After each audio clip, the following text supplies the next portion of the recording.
The Dogecoin millionaire. Mistakes were made. Emotions got involved.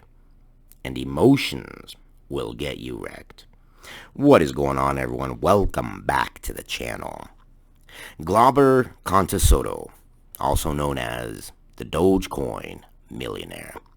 There are lessons to be learned.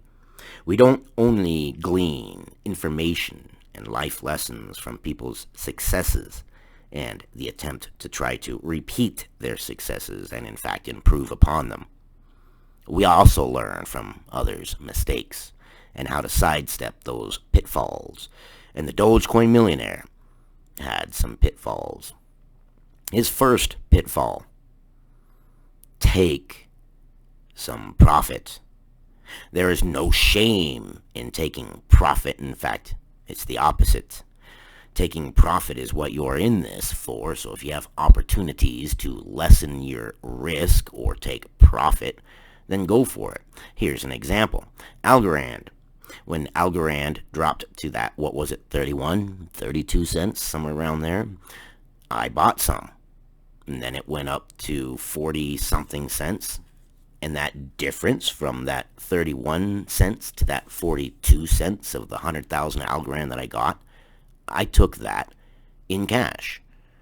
It lessened my risk exposure. Why not? Pride is an emotion. Emotions will get you wrecked. What are you in the market for if you're not in it for the future? And I get it. He said he was going to hold. His pride was on the line. And look where it got him. Pride is an emotion. Leave your emotions at the door when you invest. It's okay to take profit. And I get it. Everybody wants to hodl. Everybody wants to be the laser eyes, the diamond hands, to impress every single Tom, Dick, and Harry out there. But they're faceless people on the internet. They don't care about you. They care about themselves. How many times do we see on the internet people pushing people to do things that they really shouldn't do just for the sake of doing it? People get jealous. People don't like people who are successful. Some people. I mean, imagine having $3.6 million. $3.6 million at his height. And he traded it all for what? For pride. To stick to his word. He said he wanted to change the world. He wanted to hold on to Dogecoin until it hit $1. And at $1, he was going to pull out and he would have enough money to change the world. Well, that is the wrong mindset. You cannot change the world if you can't even change yourself. How are you going to save the world if you can't save yourself? You can't. Even lifeguards have a rule, and it sounds cruel at first, but it makes perfect sense. If someone is drowning and you swim out there and you grab them, and you're trying to swim them back to shore to save their life, and the current is bringing you towards rocks or a pier and the posts that go into the water that hold the pier up, they say, put the person who you're saving between you and the rocks or you and the piers. That way when it strikes the pier, it hits them, not you. And you might think in your head, what the heck? That doesn't make any sense. You could possibly do great damage or even, I don't even know if I can say the word, delete that person's very life by doing that. Yes, it is possible. But that's emotions talking. When you take emotions and you leave them at the door, you realize that is the best course of action. You're out there to save someone's life. How much worse would it be if you hit the rocks, if you hit the pier, and now there are two people who have to be saved? And how are you supposed to save that person if you yourself need to be saved as well? You went out there to save them, so save them. You went out there to change the world. 3.6 million, that would help. It wouldn't do much, but it would do something, and it might make your emotions feel better about yourself for doing little drips of things. But my recommendation is this. Stick to you and yours. That's it. Stick to you and yours. 1, it'll cut all the noise from the world out. 2, It will give you that laser-eyed focus. I'm not talking about laser eyes of holding onto your coin. I'm talking about laser eyes of looking at the future for your family, you and yours. That's what it's about. What is the meaning of life? Life, not our lives. Future generations' lives.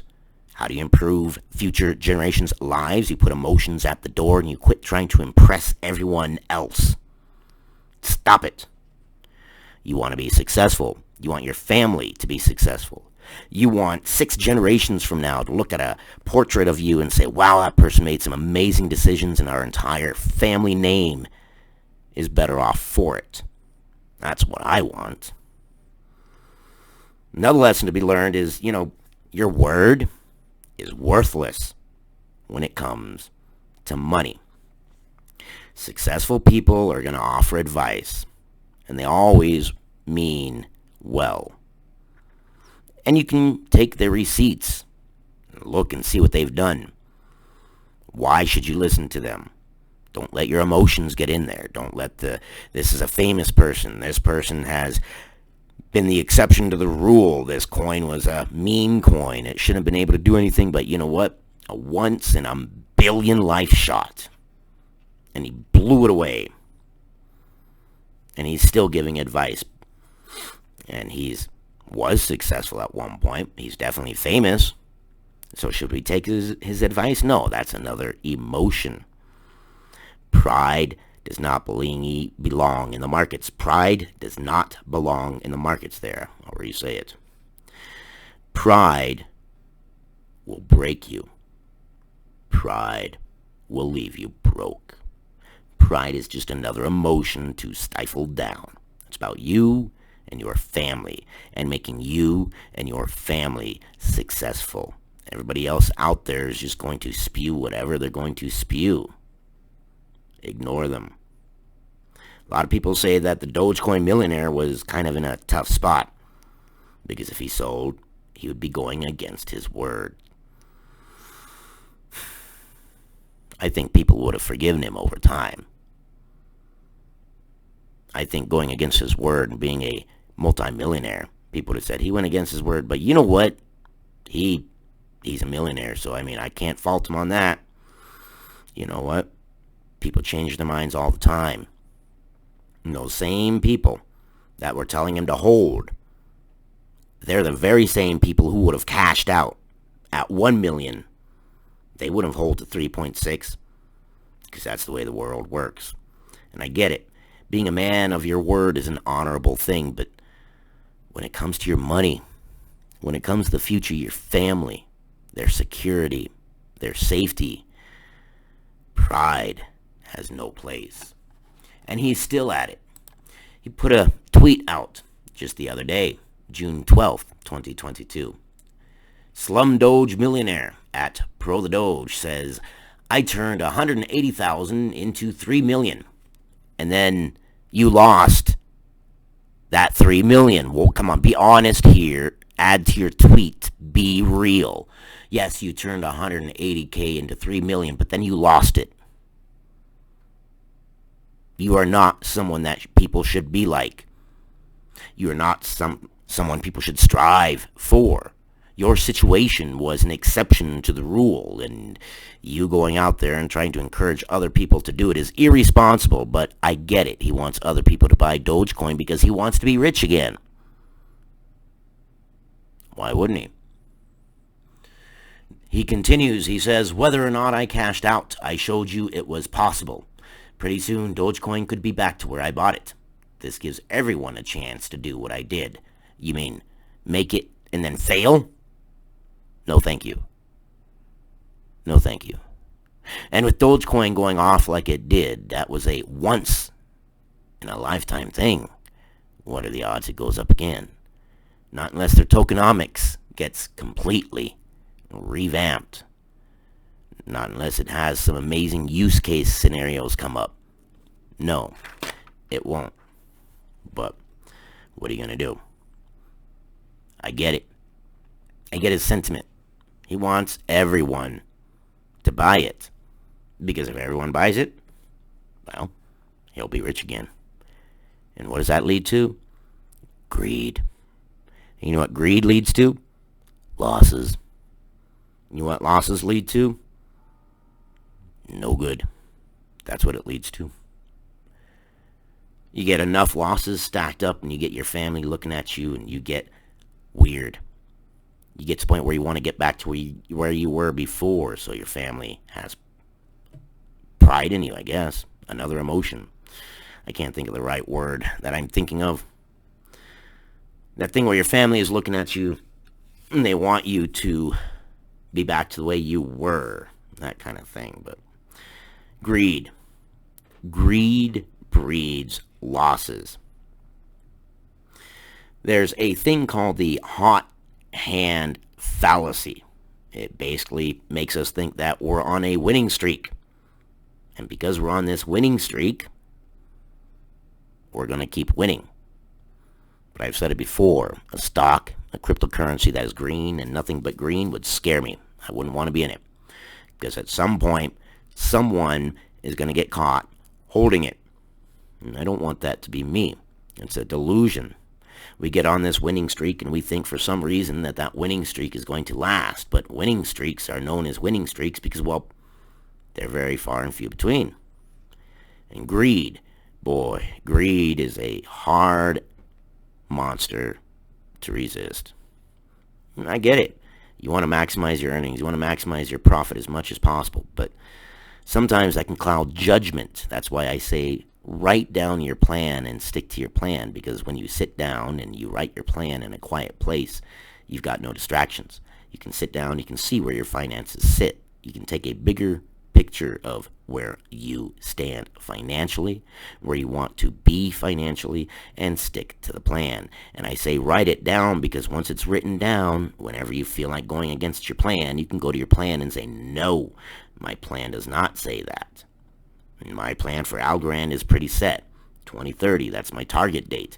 Everything else in between is accumulation. I want to accumulate 1 million Algorand by 2030, or even sooner.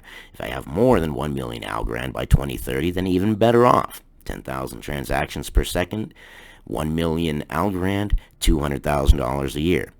From there, you can do the math up or down depending on what your target price and target dates are. But I highly recommend sticking to your plan. The minute you attach emotions to money, your money is gone. You got to make sound decisions.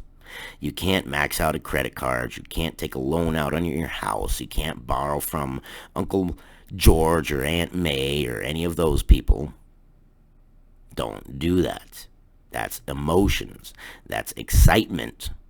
That's you saying there's a project that in my head, my emotions are telling me that this is going to be the one and I'm going to risk it all. Do not risk it all. Never risk it all. Never invest more than you can comfortably lose, ever. Lessons to be learned. The main lesson on this whole string from the Dogecoin millionaire. Emotions and your mouth.